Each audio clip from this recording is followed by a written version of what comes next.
सरसों का साग या गंदलों का साग, पंजाब की ये ऑथेंटिक रेसिपी आज हम बनाने जा रहे हैं। इसको बनाना तो बेहद आसान है, लेकिन ये प्रोसेस में थोड़ी लेंथी है क्योंकि हम इसको ट्रेडिशन तरीके से बनाएंगे। पंजाब में सर्दियों में बनाई जाने वाली सबसे ज़्यादा ये रेसिपी है और बहुत ही ऑथेंटिक तरीके से आपके साथ शेयर कर रही हूँ। एक बार मेरे तरीके से ज़रूर बनाइए क्योंकि ये मेरी दादी के ज़माने से बनाई जाने वाली ये रेसिपी है, बहुत ही ऑथेंटिक है। उम्मीद है आप को पसंद आएगी। तो फिर देर किस बात की, वीडियो को शुरू करते हैं। व्यूअर्स, यहाँ पे मैंने लिया है 1.5 किलो सरसों का साग। आप देख सकते हैं सरसों में छोटे छोटे फूल उगे हुए हैं, लेकिन आपने कम फूलों वाली सरसों लेनी है और इसके डंठल मोटे नहीं होने चाहिए, डंठल इसके बारीक होने चाहिए। इसके साथ ही मैंने ली है यहाँ पे पालक, आधा किलो के करीब पालक ली है और इसके साथ मैंने लिया है 250 ग्राम बथुआ, जिसे बाथू भी कहते हैं। इसको हमने छोटे छोटे पलें तोड़ लेनी है। इनकी डंडियां हमने शामिल नहीं करनी,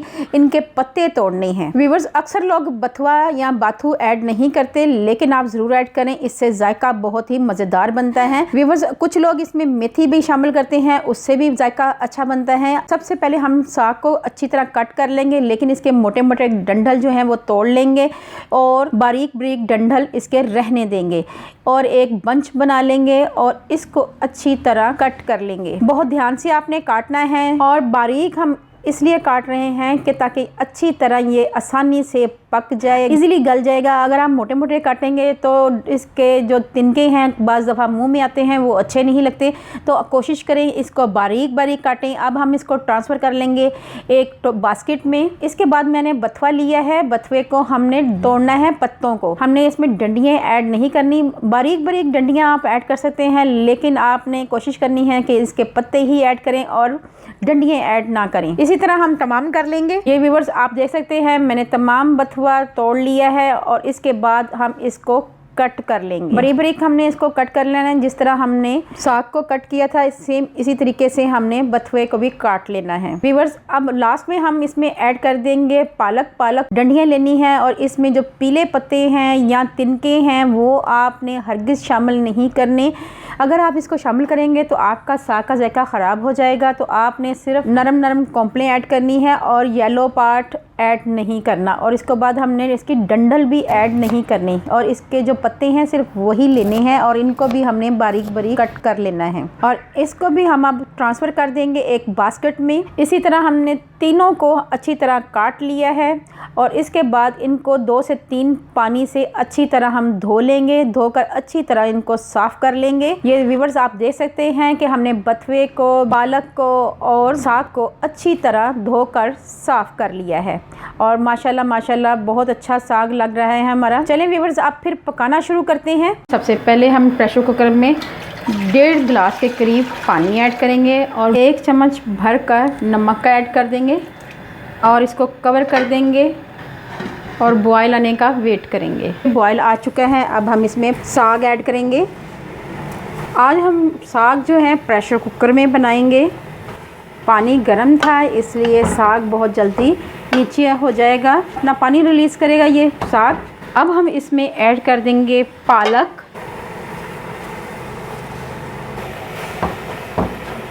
इसको कवर कर देंगे 2 से 3 मिनट के लिए ताकि साग नीचे हो जाए और पकना शुरू कर दे। आप देखें साग पकना शुरू हो चुका है, थोड़ा सा पकना शुरू हुआ है।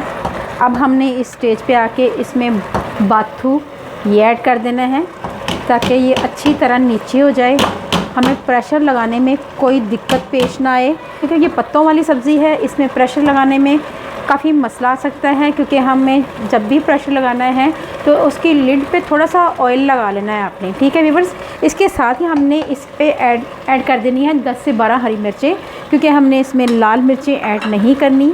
तो ये 10 से 12 है, इनको मोटा मोटा काट लिया है, ये ऐड कर देंगे और उसके बाद हमने इसको प्रेशर लगा देना है। आपने इसकी लिड के ऊपर ऐसे तेल लगा देना है, कहीं पे भी आपने फिंगर की मदद से लगा देना है, कुकिंग ऑयल लगा देना है, कहीं से भी ये पत्ता अंदर ना जाए। प्रेशर कुकर में जैसे ही हम साग ऐड करते हैं, क्योंकि इसमें बारीक बारीक पत्ते होते हैं, वो यहाँ पे टच नहीं करने चाहिए। अब हम प्रेशर कुकर को बंद कर लेंगे और तकरीबन 10 मिनट के लिए प्रेशर लगाएंगे, ज़्यादा टाइम के लिए नहीं लगाएंगे। व्यूअर, इसकी जो एयर है मुकम्मल तौर पे आपने ख़त्म करनी है, उसके बाद ही आपने प्रेशर को खोलना है और इस तरफ उल्टा करके खोलना है ताकि जो इसकी जो गर्मैश है, जो इसकी जो भाप है, ऑपोजिट जाए। आप देख सकते हैं ढकना हमारा बिल्कुल साफ है, आप साफ को देख सकते हैं, अच्छी तरह गल चुका है। ये देखें। अब इसका जो है प्रोसीजर जो शुरू होना है वो है घोटने का। थोड़ी सी इसकी एयर निकालते हैं और उसके बाद इसमें हमने अल्लन डालना है। अल्लन कहते हैं आटे को। तो हमने थोड़ा सा इसमें आटा डालना है और उसके बाद हम इसको ग्राइंड कर लेंगे। अब हम यहाँ पे हम इसको घोटने की मदद से तो नहीं घोटेंगे, लेकिन हैंड बीटर की मदद से घोटेंगे तो वो भी बहुत ही अच्छा तरह घुट जाएगा। थोड़ा सा और ऐड करेंगे और उसके बाद हम इसको, ये देख सकते हैं आपने, इतना इसमें ऐड कर देना है और उसके बाद हम इसको बीटर की मदद से बीट कर लेंगे। अल्लन डालने के बाद इसको फ़ौरन ही अच्छी तरह घोटना है ताकि जो इसमें है आटे की गुठलियाँ ना बने। पंजाब की ये ट्रेडिशनल रेसिपी है, सर्दियों में ये बहुत ज़्यादा बनाई जाती है। साग, आपके साथ सरसों के साग की ऑथेंटिक रेसिपी शेयर कर रही हूँ जो पंजाब में हर दूसरे घर में बनाई जाती है। इसमें हमने अभी अदरक लहसुन ऐड नहीं किया क्योंकि इसके साथ ही हम अदरक लहसुन ऐड कर देंगे तो अदरक लहसुन का फ्लेवर जो है हर बाइट में आना चाहिए, वो नहीं आएगा। तो इसे यहाँ पे हमने अदरक लहसुन अभी ऐड नहीं किया। चलिए व्यूअर्स, अब हम इसको हैंड बीटर की मदद से बीट कर लेते हैं। हल्का हल्का करना है, बहुत ज़्यादा इसको मैश नहीं करना आपने।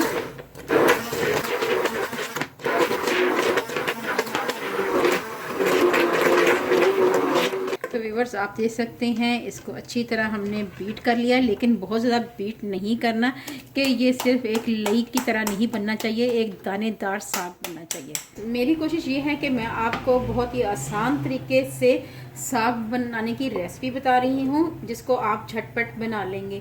आप देख सकते हैं इस टाइम पे ये साग बहुत ही अच्छा सा घुट चुका है। आप देख सकते हैं बहुत अच्छा सा हो चुका है। कुछ लोग इस कच्चे ही साग में लहसुन अदरक का पेस्ट ऐड कर देते हैं या उसको थोड़ा मोटा मोटा कूट कर डाल देते हैं जिससे उसका फ्लेवर इनहेंस नहीं होता। मुझे यहाँ पे फ्लेवर चाहिए हर बाइट में लहसुन का, क्योंकि साग में लहसुन और अदरक का फ्लेवर ना आए तो साग का जायका डेवलप नहीं होता।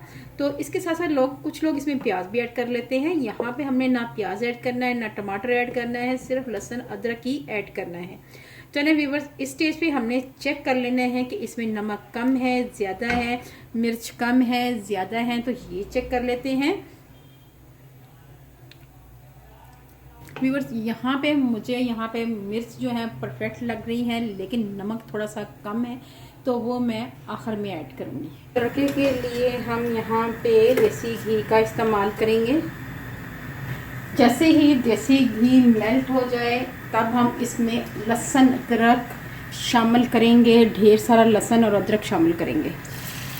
व्यूअर्स, यकीन जाने देसी घी और लहसुन अदरक से फ्लेवर बहुत ही मज़ेदार आता है। पंजाब में बहुत ज़्यादा पसंद किया जाता है और पंजाब के हर दूसरे घर में बनाया जाता है और बहुत शौक़ से खाया जाता है। मिस्सी रोटी के साथ, मकई की रोटी के साथ इसको खाते हैं। तो हल्की आंच में आपने देसी घी के साथ इसको फ्राई करना है, क्योंकि देसी घी डालने से ये है कि ये बहुत ज़्यादा जलना शुरू होता है, इसलिए आपने आंच को हल्का करना है, आंच को आपने तेज़ नहीं रखना। लहसुन हमारा कलर चेंज करना शुरू हो चुका है। अब हम इसमें हरी मिर्चें और रेड चिली ये ऐड करेंगे। ये गार्निश के लिए है क्योंकि मिर्चें इसमें ऑलरेडी बहुत अच्छी हैं, जायका बहुत अच्छा है। हमने मज़ीद इसमें मिर्चें ऐड नहीं करनी सिवाय नमक के। जी हाँ, अब हम इसको निकाल लेते हैं। प्लेट में हमने निकाल लिया है। इसी तरह हमने मिर्चों को भी हल्का सा कड़कड़ा लेना है और इनको भी निकाल लेंगे। ठीक है व्यूअर्स, ये लास्ट में ये गार्निश के लिए है। मज़ीद इसका 1 से 2 मिनट के लिए कलर चेंज आने तक इसको पकाएंगे।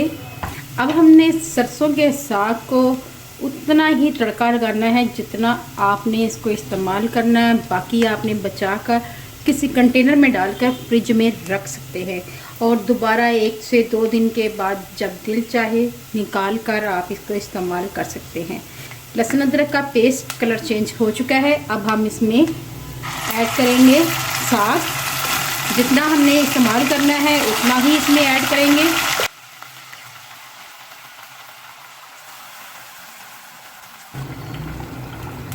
हमारे घर में बच्चे, बड़े और बुज़ुर्ग बहुत शौक़ से खाते हैं, तो मुझे उम्मीद है कि आपको ये मेरी रेसिपी पसंद आएगी।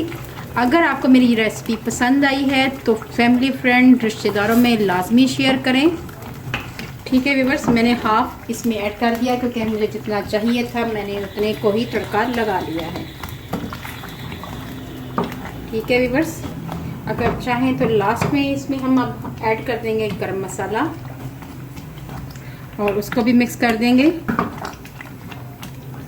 चलो व्यूअर्स, सर्व करके दिखाती हूँ। व्यूअर्स, मज़ेदार साग हमारा तैयार है। अब इसको गार्निश करेंगे हरी मिर्चें और रेड मिर्चों के साथ जो हमने फ्राई की थी, और इसके साथ देसी घी इसमें शामिल करेंगे। देसी घी के बगैर साग नामुकम्मल है, देसी घी से ही इसका जायका आता है। व्यूअर्स, अगर आपको ये मेरी रेसिपी अच्छी लगे तो मेरे चैनल को लाइक करें, शेयर करें, सब्सक्राइब करें और फैमिली फ्रेंड में लाजमी शेयर करें। अल्लाह पाक आपको सेहत तंदुरुस्ती वाली ज़िंदगी दे। अल्लाह पाक आपको दुनिया जहान की तमाम खुशियाँ दे। अल्लाह पाक आपका दस्तरखान वसी करे। अपना और अपने प्यारों का ख्याल रखें, दुआओं में मुझे याद रखें। अल्लाह हाफिज़।